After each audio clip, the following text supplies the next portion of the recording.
It's 9:27 a.m. on the morning of December 8th, 2005. A cold Thursday in Tokyo, Japan. Stop what you're doing for just a second. Look at your keyboard. Find the number 1. Now find the number 6.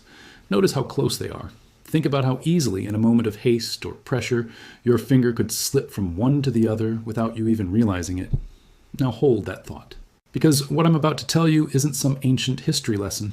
This didn't happen in an era before computers. This happened in one of the most advanced financial markets on Earth, in a nation famous for precision, for attention to detail, for a cultural obsession with getting things right. And it all happened because of a typo. One single keystroke error. I know what you're thinking. How bad could a typo really be? Maybe someone lost their job. Maybe a company had a bad quarter. No, what happened on that cold December morning erased 347 billion yen in 20 minutes. That's about $3 billion US. Gone. Not over weeks, not over days, not even over hours, in 20 minutes. The mainstream financial media will call this a fat finger error.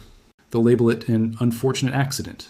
They'll frame it as a simple cautionary tale about double-checking your work. But I'm here to tell you that narrative is not just incomplete, it's a deliberate misdirection.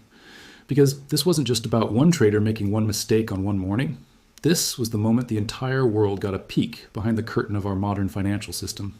This was the day that exposed just how fragile, how precarious, and how terrifyingly vulnerable the whole thing truly is. And the lessons from that morning? They haven't been learned. They've been buried, covered up, explained away. Until now. So take a breath and listen very carefully. Because what I'm about to reveal will change the way you think about every single trade, every transaction, every digit that flashes across the global financial markets. This is the story of how a 24-year-old junior trader at Mizuho Securities accidentally bankrupted one of Japan's largest brokerages, crashed the Tokyo Stock Exchange, and exposed a systemic vulnerability that still exists in markets today.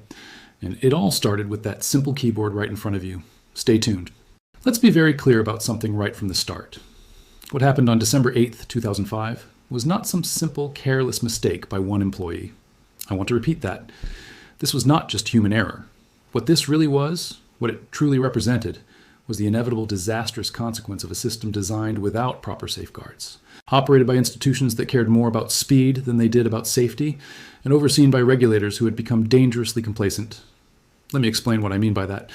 When you hear the mainstream story about this incident, they always focus on one person, one trader, one finger pressing the wrong key. They want you to blame the individual because it's a comfortable narrative. It's a contained story with a beginning, a middle, and a very convenient scapegoat at the end. But here's the critical part they don't tell you. Before that trader ever made that fateful keystroke, the Tokyo Stock Exchange had already received multiple explicit warnings about critical flaws in their trading system. They were told, in no uncertain terms, that their fail-safes were completely inadequate. They were shown, with documented evidence, that an error exactly like this one could happen, and they ignored every single warning. At the same time, before that morning, Mizuho Securities was operating with a trade verification system that any competent software engineer would have immediately flagged as dangerously insufficient. Their system essentially required a human to catch another human's mistake, all while operating at machine speed. Think about that. They completely ignored the inherent contradiction in that setup.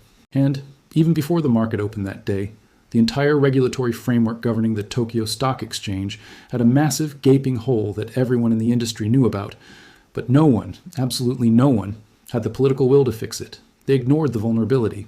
So, when that keystroke finally happened, when that junior trader accidentally typed an order for 610,000 shares at 1 yen each instead of one share at 610,000 yen, he wasn't the cause of the disaster. He was simply the trigger. The gun had been loaded, cocked, and pointed directly at the heart of Japan's financial system for years. He just happened to be the one who pulled the trigger. The initial error was a fat finger mistake, but the inability to cancel it transformed it into a multi-hundred-million-dollar catastrophe. The exchange's system, the one they were warned about, couldn't process the cancellation request. The order went through, wiping out Mizuho's entire annual profit in a matter of minutes and sending shockwaves through the market. Now, I want you to understand something incredibly important. This exact pattern, this cycle of ignored warnings, inadequate safeguards, and systemic denial, it exists in our financial markets right now, today. As you're watching this video, the specific locations might have changed, the particular vulnerabilities have evolved with new technology, but the fundamental architecture of potential catastrophe, it's still there. It's still humming quietly in the background, just waiting for its moment, waiting for another trigger. This story isn't just a piece of financial history, it's a preview of what can happen again. What you're about to learn next isn't just about the past, It's a vital warning for our future. Make sure you stick around, and if you find this kind of deep dive valuable, consider subscribing for more. Thanks for watching. Let's rewind to December 8th, 2005. This wasn't a story about a clumsy mistake. It was a story about catastrophic design failure unfolding second by second on the Tokyo Stock Exchange. It was supposed to be a normal day. A small recruitment firm called JCOM Holdings was making its debut. This wasn't Apple or Google. It was a company most people had never heard of.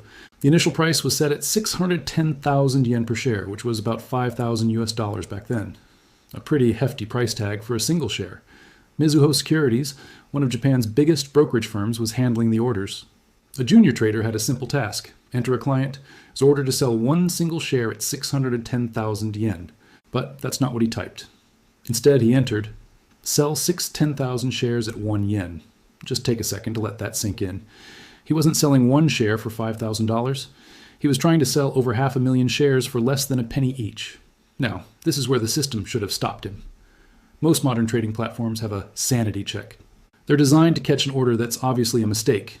If you try to sell $1 million asset for $100, it should stop you and ask, "Are you sure?" Mizuho's system did flag it. A warning popped up. But here's the problem. This warning appeared so often, even for normal trades, that traders had developed a habit of just clicking through it without a second thought. It's like how you scroll past the terms and conditions without reading a word. He clicked confirm. The order went live. To understand the scale of this disaster, picture a small swimming pool. That pool represents all the available shares of JCOM. On its first day of trading, there were only 14,500 shares of JCOM in existence. That's it. Total. Now imagine Mizuho just tried to dump 610,000 shares into that tiny pool. They were trying to sell 42 times more shares than actually existed. This is where the Tokyo Stock Exchange itself should have been the final line of defense. A properly designed system would have instantly rejected the order. You can't sell something that doesn't exist. It's physically impossible. But the exchange's system had a fatal flaw. It processed orders before it fully checked if the shares were even there. The order didn't just hit the market, it flooded it. Within seconds, automated trading systems all over Japan spotted the anomaly. Think about it. A top-tier brokerage was offering shares at a 99.998% discount. The algorithms didn't know it was a mistake. They just saw the deal of a lifetime. Buy orders came pouring in like a tsunami. Major players like Morgan Stanley, UBS, and Deutsche Bank all started automatically snapping up these impossibly cheap shares. Their computers were just doing what they were programmed to do, exploit these kinds of price gaps. 3 minutes. That's all it took for Mizuho to realize their catastrophic error. They frantically tried to cancel the order, but here, the fourth and final safeguard failed. The Tokyo Stock Exchange's cancellation system, the big red emergency brake, had a bug. It just didn't work. Mizuho's team kept hitting the cancel button over and over. Nothing. They got on the phone, begging the exchange to halt trading. The exchange said they couldn't. The fail-safe had failed. For 20 agonizing minutes, Mizuho could only watch as the financial hemorrhage continued. Every second, they lost more money. It was like being trapped in a burning building where all the fire exits are sealed shut. By 9:45 a.m., they made their only possible move. They started desperately buying back every JCOM share they could find, at any price, just to stop the bleeding. This buying frenzy sent JCOM's stock price soaring to 772,000 yen, even higher than its initial offering price. When the dust finally settled and the damage was calculated, Mizuho Securities had lost up to $340 million gone in 20 minutes from a single keystroke. But the crazy part is that massive loss was just the beginning of the story. The real fallout was about to begin. All right, let me show you the real math of this disaster. Because the story you hear everywhere else, the one that focuses only on Mizuho's loss, that's not the end of the story. It's not even the beginning. Let's walk through the numbers together, because this is where it gets truly insane. The company being listed, JCOM Holdings, had exactly 14,500 shares in total. At its IPO price of 610,000 yen per share, the entire company was worth about 8.85 billion yen, or roughly $76 million. That was the total value of this company on paper. Now, remember Mizuho's order? They didn't try to sell one share for 610,000 yen. They tried to sell 610,000 shares for 1 yen each. Think about that for a second. They tried to sell 610,000 shares of a company that only had 14,500 shares in existence. That's over 40 times the total number of shares that even existed. It's like trying to sell 42 copies of the Mona Lisa. It's not just a mistake. It's a mathematical impossibility that the system was supposed to prevent. But here's where the story gets darker. The traders who scooped up these phantom shares, firms like Morgan Stanley and UBS, made a killing. They walked away with approximately 17.8 billion yen in profit from this chaos. That's about 150 million US dollars. So let's do the math. Mizuho lost around $340 million. Other traders made $150 million. Where did the rest of the money go? That nearly $200 million gap reveals a profound truth about how our modern financial markets actually work. That missing money was absorbed by the system itself. It vanished into the complex machinery of market makers, clearing houses and derivative positions. It dispersed like blood soaking into sand, and no one will ever be able to fully trace where every single dollar went. But there's a number that should truly disturb you. The total market impact of this one single error, measured by the trading disruptions, the wild volatility it created across the entire market, and all the knock-on effects, was estimated at 347 billion yen. That's 3 billion US dollars. $3 billion of market value disruption, all from a couple of transposed numbers on a keyboard. Now, after this disaster, the Tokyo Stock Exchange and the Japanese Financial Services Agency both published official reports. They're public, you can go read them, and if you dig through the technical jargon and the carefully worded admissions, you'll find something remarkable. They knew their safety systems were inadequate. An audit back in 2004 had specifically pointed out vulnerabilities in the exchange's order verification system. Recommendations were made, deadlines were set, and then those deadlines were quietly pushed back again and again. Why? Because implementing proper safeguards would have required the exchange to slow down its trading systems. And here is the core truth of this entire story. In modern markets, speed is more valuable than safety. The Tokyo Stock Exchange was processing orders in milliseconds. Putting in robust verification checks would have added tiny fractions of a second of delay. But in a world of high-frequency trading, where algorithms profit from being microseconds faster than the competition, those fractions of a second were considered an unacceptable price to pay for safety. So they gambled. They bet that no error would ever be big enough, fast enough, or catastrophic enough to break their fragile system. And on December 8th, 2005, they lost that bet in spectacular fashion. But the real question you should be asking is, who actually paid for this? Yes, Mizuho Securities absorbed hundreds of millions in direct losses. But Mizuho is part of a massive banking conglomerate. Their losses were ultimately spread across shareholders, customers, and eventually, through government backstops, the taxpayers. What about the traders who profited? They kept their gains. That $150 million extracted from the chaos was never clawed back. There were no retroactive cancellations. And the Tokyo Stock Exchange? They issued an apology. Their president resigned 6 weeks later. The exchange paid a settlement to Mizuho, but it was less than a third of what Mizuho actually lost. So let's be crystal clear about who won and who lost here. The winners, high-frequency traders, algorithm operators, and sophisticated institutional investors. The losers, the brokerage firm, its shareholders, the stability of the Japanese market, and ultimately, ordinary citizens whose trust in their financial system was permanently damaged. This isn't just about money. This is about trust. And once trust is broken on this scale, it doesn't just heal. Let's ask the real question, the one that separates the casual observers from the people who truly get how the world works. Who benefits from you not knowing this story? Think about it. The Mizuho incident happened back in 2005. That's nearly 2 decades ago.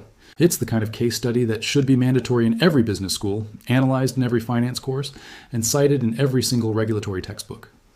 But seriously, when was the last time you heard about it? When did you last see a financial news network do a real deep dive on the systemic flaws that made it all possible? Or a major publication connect the dots from this incident to the flash crashes and algorithmic meltdowns we've seen since? They haven't. And there's a very good reason why.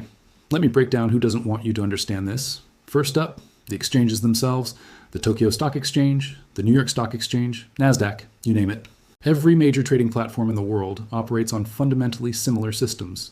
They all prioritize speed over verification. They all have critical gaps in their fail-safe mechanisms. And trust me, they all know it. If the public truly understood just how fragile these systems are, you might start asking some very uncomfortable questions. You might demand serious reforms. You might start to realize that the entire global financial infrastructure is basically held together with digital duct tape and a few institutional prayers. They would much rather you didn't think about that. Second, the high-frequency trading industry. The firms that made a killing from the Mizuho disaster, and from every similar disaster since, have poured billions into building systems designed to exploit exactly these kinds of market glitches. They have armies of physicists and mathematicians crafting algorithms that can spot, react to, and profit from errors faster than a human can even blink. When a fat finger mistake happens, these firms don't lose money. They make money. They are, in effect, predators, just waiting by the watering hole for this exact kind of wounded prey to appear. If you understood this clearly, you might start to question whether high-frequency trading adds any real value to society at all, or if it's just a highly sophisticated system for siphoning wealth from mistakes that we humans are biologically guaranteed to make. They definitely prefer you didn't think about that. And third, the regulators themselves. The Japanese Financial Services Agency, the SEC in the US, every regulatory body across the developed world, their whole job is to protect market stability. They are supposed to prevent these kinds of catastrophes. They're meant to be the adults in the room. But what the Mizuho incident truly revealed was that the regulators had been captured by the industry they were supposed to oversee. They had adopted the industry's priorities. They bought into the argument that speed was everything, that verification was optional, and that somehow the market would magically self-correct. Well, the market didn't self-correct. It self-destructed. And the regulators were exposed as being either completely incompetent, hopelessly compromised, or both. If you truly grasp the sheer depth of their failure, you might lose faith in the entire regulatory system. You might realize that these institutions often serve the industry far more than they serve you, the public. And they would absolutely, rather you didn't think about that. So, the Mizuho story got watered down. It was spun into a simple cautionary tale about typing carefully. It became a funny little anecdote about Japanese corporate culture. At best, it's treated as a minor footnote in financial history instead of the screaming five-alarm fire that it should have been. But I'm here to tell you, that alarm is still ringing. The fundamental vulnerabilities that allowed the Mizuho disaster to happen have not been fixed. They've just been made more complicated. They've been papered over with new layers of systems, given fancy new names, and are now managed by brand new committees. But the core architecture of fragility, that's still there. And it's no longer a matter of if the next catastrophic failure will happen. It's only a matter of when. Thanks for watching. If this got you thinking, make sure to like, subscribe, and hit that notification bell so you don't miss our next deep dive. See you in the next one. So, what happened after that disastrous trade on December 8th, 2005? The immediate aftermath was swift and severe. The Tokyo Stock Exchange president, Takuo Tsurushima, resigned, taking the fall for the systemic failures that allowed the disaster. His resignation was supposed to be the end of the story, a neat little bow on a very messy package. But here's the thing. A resignation isn't reform. The exchange promised they'd fix everything. They committed to new fail-safes, better verification, and more oversight. And to be fair, they did implement some changes. They patched the specific bug that made it impossible to cancel that mistaken order, but that's like putting a Band-Aid on a bullet wound. They fixed the symptom, but they didn't even try to cure the disease. The core problem, the obsession with speed over safety, was left untouched. And when you ignore the root cause, what happens? The problem comes back, bigger and badder than before. Fast forward 5 years to May 6th, 2010, the flash crash. This time, it's on the other side of the world. The Dow Jones Industrial Average plunges nearly 1,000 points in just a few minutes. At the time, it was the biggest single-day point drop in history. Almost $1 trillion in market value just vanished into thin air. And the cause? It sounds eerily familiar. A single large sell order, this time from a trader in Kansas, gets amplified by high-frequency trading algorithms. These algorithms reacted faster than any human possibly could, creating a feedback loop of panic selling. The pattern was identical to the Mizuho incident, a human mistake, an out-of-control machine reaction, and a catastrophic systemic failure. It was clear the global financial system had not learned a single thing from 2005. The same vulnerabilities were still there, weak circuit breakers and verification systems that were too slow for modern trading speeds. You'd think after that, they'd finally get serious, right? Nope. Since 2010, we've seen dozens of similar incidents. We call them mini flash crashes. We've seen them in the bond market, in currency markets. Remember the Knight Capital disaster in 2012? A software glitch made them lose $440 million in just 45 minutes. The company was instantly bankrupted. Each time, it's the exact same story. An error happens. Algorithms amplify it. The system fails. Massive losses follow. Then come the empty promises of reform, followed by weak, inadequate changes. And then we all just sit around and wait for the next disaster. This isn't just a string of bad luck. This is the system working exactly as it was designed.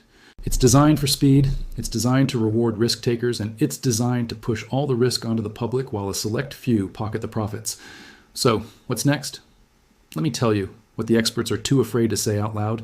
Today, our global financial system is more connected, more automated, and more fragile than it was back in 2005.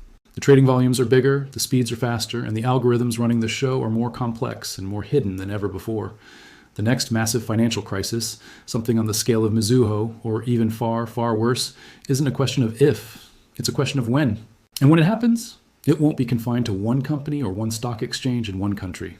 The system is too deeply interconnected.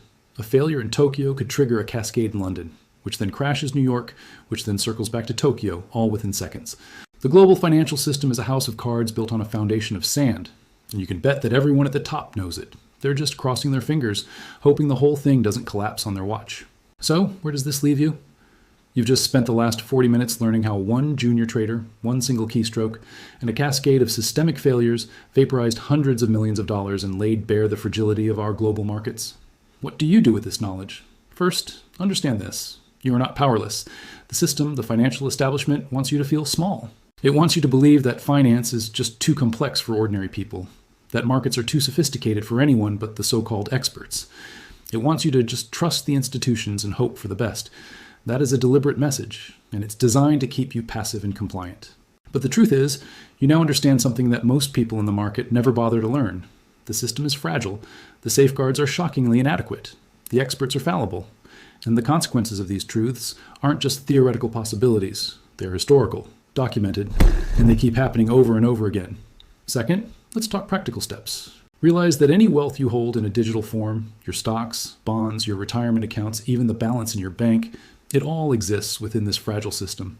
Now, I'm not telling you to panic. I'm not telling you to sell everything and go bury gold in your backyard. But I am telling you to diversify, to hold some real tangible assets outside of that digital system, to not place infinite blind trust in institutions that have repeatedly shown us they don't deserve it.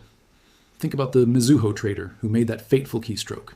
He trusted the system. He trusted that his error would be caught. He trusted that the fail-safes would actually work. He trusted that even if he messed up, the architecture around him would prevent a catastrophe. His trust was completely misplaced. Don't make that same mistake with your own financial security. Third, demand better. The vulnerabilities that caused the Mizuho disaster, the same ones that have enabled every flash crash and algorithmic catastrophe since, they still exist because the market participants tolerate them.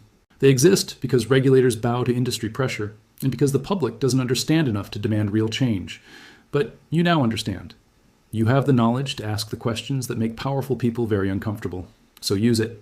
When you hear about the next market glitch, the next flash crash, or the next fat finger error, don't just accept the easy, sanitized narrative they feed you. Ask what systemic failures made it possible. Ask who profited from it. Ask why the exact same vulnerabilities keep popping up, decade after decade, despite all the empty promises. Finally, remember this key takeaway. The story of Mizuho Securities is not a story about one guy making one mistake. It's a story about what happens when systems prioritize profit over safety, speed over verification, and institutional convenience over protecting the public. It's a story about how quickly billions can vanish when the foundations are rotten. And that story is not over. The next chapter is coming. The only question is whether you'll be prepared for it. I've shown you what they don't want you to see. I've walked you through the mechanics, the evidence, and the systemic failures that the mainstream narrative conveniently leaves out. What you do with this knowledge is now up to you. But if you've made it this far, if you've really listened to everything I've shared, then you're already ahead of 99% of market participants. You're ahead of everyone who has never heard this story, never understood these vulnerabilities, and never questioned the very foundations of the system that holds their wealth. You've taken the first crucial step. Don't stop now. Stay informed, stay skeptical, and stay prepared. Because in a world where a single keystroke can destroy billions, the most valuable asset you can possibly hold is knowledge. And now you have it. Thanks for watching. If you found this valuable, please like, subscribe, and share it with someone who needs to hear it. See you in the next one.